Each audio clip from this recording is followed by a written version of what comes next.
అందరికీ నమస్కారం. నేను మీ Radha Manohar, reasoning faculty, Bharatiya study circle, Hyderabad. So reasoning సబ్జెక్ట్లో భాగంగా మనం ఫిజిక్స్ అనేది కండక్ట్ చేసుకోవడం జరుగుతుంది. ఈరోజు ఫిజిక్స్ నెంబర్ 16లో భాగంగా మనం క్లాసిఫికేషన్స్ గురించి మాట్లాడుకుందాం. క్లాసిఫికేషన్ అంటే ఏంటంటే దీన్ని ఎక్కువగా ఆడ్ మ్యాన్ అవుట్ అని చెప్పి అనడం జరుగుతూ ఉంటుంది. ఆడ్ మ్యాన్ అవుట్ అంటే కింద ఇచ్చినటువంటి 4 ఆప్షన్లో 3 ఆప్షన్లు ఒకే ఒక విధానాన్ని ఫాలో అవుతూ ఉంటాయి. ఒకటి మాత్రం ఈ మూడింటికి భిన్నంగా ఉంటుంది. ఏదైతే భిన్నంగా ఉన్నదో దాన్ని మనం ఫైండ్ అవుట్ చేయాల్సి వస్తుంది. సో చూద్దామండి ఒకసారి. So choose the odd one అన్నారు.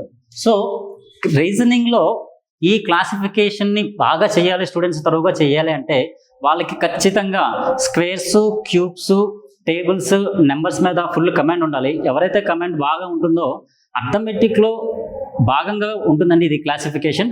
ఎప్పుడైతే మనం ఫాస్ట్గా చేయగలం అంటే ఆ స్క్వేర్స్, క్యూబ్స్, టేబుల్స్ మీద ఎప్పుడైతే మనకి కమాండింగ్ ఉంటుందో అప్పుడు బాగా చేయగలం. అసలు చూద్దాం వీడేమంటున్నాడో. ఆడ్ మ్యాన్ అవుట్ అన్నాడు కదా. సో ఆడ్ మ్యాన్ అవుట్ అంటే ఇచ్చినటువంటి 4 నెంబర్లో 3 నెంబర్స్ ఒక విధానాన్ని ఫాలో అవుతాయి, ఒక నెంబర్ మాత్రం డిఫరెంట్గా ఉంటుంది. చూద్దాం. సో 32 అంటే మనం 2 to the power of 5గా మాట్లాడచ్చు. ఒక 2 4 4 8 8 16 32. So 2 to the power of 5 అండి ఇది. అలాగే 4 to the power of 5 చూసుకుంటే 1025 వస్తుంది. అదేవిధంగా 6 to the power of 5 చూసుకుంటే మనకి 776 వస్తుంది. మరి ఈ 3 కూడా x to the power of 5 అనే పద్ధతిని ఫాలో అవుతున్నాయి కదా. మరి ఇది చూస్తే 8 to the power of 4 అవుతుందమ్మా ఇది. సో అందుకని ఇచ్చినటువంటి 4 నెంబర్స్లో కూడా ఈ 3 ఒక నెంబర్ని ఫాలో అవుతున్నాయి, ఒక ప్యాటర్న్ ఫాలో అవుతున్నాయి. ఇది మాత్రం 8 to the power of 4 అనే విధానాన్ని ఫాలో అవుతుంది. కాబట్టి మనకి ఆడ్ మ్యాన్ అవుట్కు చూసుకుంటే ఆప్షన్ డి అనేది మనకి ఆన్సర్ అవుతుంది. ఓకే, నెక్స్ట్ క్వశ్చన్ చూద్దాం. నెక్స్ట్ క్వశ్చన్ ఏమి ఇచ్చాడంటే choose the odd one. So same pattern మనకి ఒక క్వశ్చన్ ఇచ్చి కింద 4 ఆప్షన్లు ఇస్తాడు. ఆ 4లో 3 ఒక విధానాన్ని ఫాలో అవుతాయి అని చెప్పాను కదా. సో చూసుకుంటే ఇటువంటి సమ్స్ చేసేటప్పుడు ర్యాండమ్గా ఒక్కసారి కాన్సన్ట్రేషన్, చిన్న కామన్ సెన్స్ చూస్తే, చిన్న ఆలోచన చేస్తే మనకి ఆన్సర్ వచ్చేస్తుంది. సో ఇక్కడ 79లో ఏదైనా టేబుల్ పోతుందా అని చెప్పి చూడండి ఒకసారి. ఏదైనా కట్ అవుతుందా అంటే దాంట్లో ఏ టేబుల్ పోవట్లా. అదేవిధంగా 89లో పోతుందా అంటే 89లో కూడా ఏ టేబుల్ కట్ అయ్యేటట్లేదు, ఏ టేబుల్ కూడా కట్ అయ్యేటట్లేదు. సో ఇవన్నీ పక్కన పెడితే మనకి బ్రెయిన్లో అర్థమైపోవాలి ఈ పాటికే 79, 89 చూడంగానే అవి ప్రైమ్ నెంబర్స్ అని చెప్పి. సో ఆ ప్రైమ్ నెంబర్స్లో ఆ నెంబర్ తప్ప వేరే నెంబర్ అనేది డివైడ్ అవ్వడం అనేది జరగదు. సో మరి ఇక్కడ చూస్తే 99లో 3 టేబుల్ పోతుంది, అదేవిధంగా 11 టేబుల్ పోతుంది, అదేవిధంగా 33 టేబుల్ కూడా పోతుంది. So this is not a prime number. అదేవిధంగా మనం చూస్తే 79, 89, 199 కూడా ప్రైమ్ నెంబర్స్ అమ్మా. సో 3 ప్రైమ్ నెంబర్స్ ఉన్నాయి, ఒకటి మామూలు నెంబర్ ఉంది. సో ఖచ్చితంగా మనం కళ్ళు మూసుకొని పెట్టచ్చు. Option C is your answer. Okay, next question చూద్దాం. సో వీడేమంటాడు ఇక్కడ చూస్ ద ఆడ్ వన్. ఒక్కసారి నెంబర్స్ని ఒక్కసారి అలా చూడండి. ఏమంటున్నాడు వీడు? 2 3 4 ఇచ్చాడు, 181 ఇచ్చాడు, 299 ఇచ్చాడు, 351 ఇచ్చాడు. సో ఈ 4ని అబ్జర్వ్ చేస్తుంటే నేను ముందే చెప్పాను, ఈ కాన్సెప్ట్ వచ్చి ఉండాలంటే ఖచ్చితంగా మనకి టేబుల్స్ మీద అవగాహన ఉండాలి అన్న. ఆ టేబుల్స్లో ముఖ్యంగా ఒక స్టూడెంట్ని టెస్ట్ చేయాలని చెప్పి ఎగ్జామ్లో ఖచ్చితంగా 13, 17, 19 టేబుల్స్తో డివైడ్ అయ్యే విధంగా మనకి సమ్స్ని డిజైన్ చేసి ఇస్తారు. ఎందుకంటే ఆ టేబుల్స్తో కట్ చేయడం కష్టంగా ఉంటుంది కాబట్టి. సో ఆ విధంగా చూస్తే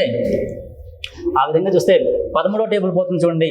13వ నెంబర్తో ప్రతిదీ క్యాన్సిల్ అవుతుంది. ఒకసారి చూద్దాం. ఇది ఎన్నిసార్లు పోతుందంటే 27 టైమ్స్ పోతుంది.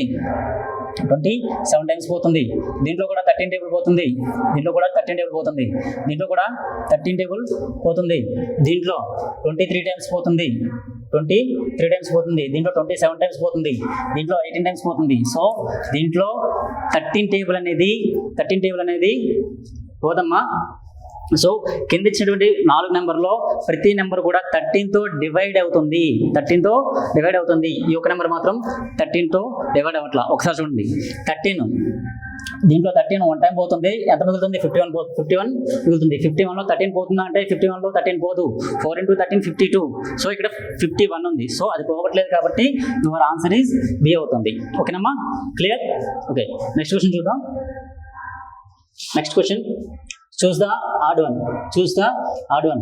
కింద ఇచ్చిన 4 నెంబర్లు కూడా ఒక పద్ధతిని ఫాలో అవుతాయి, దాంట్లో ఒక నెంబర్ మాత్రం భిన్నంగా ఉంటుంది అని చెప్పి దీని యొక్క మెయిన్ మోటో. కాబట్టి ఒక్కసారి నెంబర్స్ మనం అబ్జర్వ్ చేసినట్లయితే ప్రతిదీ ఏదో ఒక ప్యాటర్న్ ఫాలో ఉంటుంది కదా.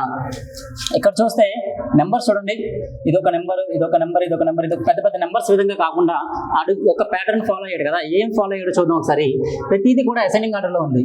1 తర్వాత 2 వస్తుంది, 2 తర్వాత 3 వస్తుంది, అదేవిధంగా 3 తర్వాత 5 వస్తుంది, 5 తర్వాత 8 వస్తుంది. సో ఒక ప్యాటర్న్ ఫాలో అవుతుంది చూడండి. అదేవిధంగా 4 తర్వాత 6 వస్తుంది, 6 తర్వాత 7 వస్తుంది. చూడు, ఇప్పటికే ఈ పాటికి మీకు అర్థమై ఉండాలి, కింద ఇచ్చినటువంటి 3 నెంబర్లు కూడా ఒక ప్యాటర్న్ ఫాలో అవుతున్నాయి. అదేంటంటే అసెండింగ్ ఆర్డర్లో వెళ్తున్నాయి. ఎలా వెళ్తున్నాయి? అసెండింగ్ ఆర్డర్లో వెళ్తున్నాయి. మరి ఇది చూస్తే 5 తర్వాత 6 వస్తుందా? 5 తర్వాత 6 వస్తుందా? 6 తర్వాత 5 వస్తుందా? 5 తర్వాత 6 వస్తుంది, వెరీ గుడ్. 6 తర్వాత ఎంత రావాలి? 7 రావాలి, లేదంటే 8 రావాలి, 9 రావాలి. సో పెద్ద నెంబర్ రావాలి. కానీ ఇక్కడ ఏమవుతుంది? చిన్న నెంబర్ వచ్చింది. సో ఇది ఈ 3 అసెండింగ్ ఆర్డర్లో ఉన్నాయి, ఇది మాత్రం అసెండింగ్ ఆర్డర్ని తప్పింది. కాబట్టి ఇది మనకి ఆన్సర్ అని చెప్పి చెప్పవచ్చు అనమాట. నెక్స్ట్ క్వశ్చన్ చూద్దాం. Next question, choose the odd one. So ఈ క్వశ్చన్ని మనం పర్టికులర్గా అబ్జర్వ్ చేసినట్లయితే ఇంతవరకు నెంబర్స్ మీద చూసాం, ఇప్పుడు ఆల్ఫాబెట్స్ మీద వచ్చింది. ఒకసారి చూద్దాం. 4 కూడా ఒక ప్యాటర్న్ ఫాలో అవ్వాలి కదా. సో 4 కూడా ఒక ప్యాటర్న్ ఫాలో అయితే ఇబ్బంది లేదు. 3 ఒక ప్యాటర్న్ ఫాలో అయితే ఒకటి డిఫరెంట్గా ఉంటుంది. దాన్ని ఏదో చూద్దాం మనం. ఇప్పుడు ఫస్ట్ 3 లెటర్స్ ఉన్నాయి కదా. ఫర్ ఎగ్జాంపుల్ ఒక 2 నెంబర్స్ని తీసుకొని ఒకసారి ట్రయల్ అండ్ ఎర్రర్ మెథడ్ అంటాడు. కరెక్టా కాదా ఒకసారి చెక్ చేసుకుంటూ వెళ్దాం. సో ప్రతిదాన్ని చూసుకుని వెళ్ళొచ్చు, కానీ టైం వేస్ట్ అవుతుందిగా. తొందరగా రావాలంటే ఏం చేద్దాం చూద్దాం. సో జి అంటే 7, ఎల్ అంటే 12 కదా. ఇక్కడ ఈ రెండింటికి ఉన్న డిఫరెన్స్ చూద్దాం ఒకసారి. ఎంత ఉంది? 7 + 5 12 కదా. మరి ఇక్కడ చూద్దాం. బి అంటే 2, జి అంటే 7.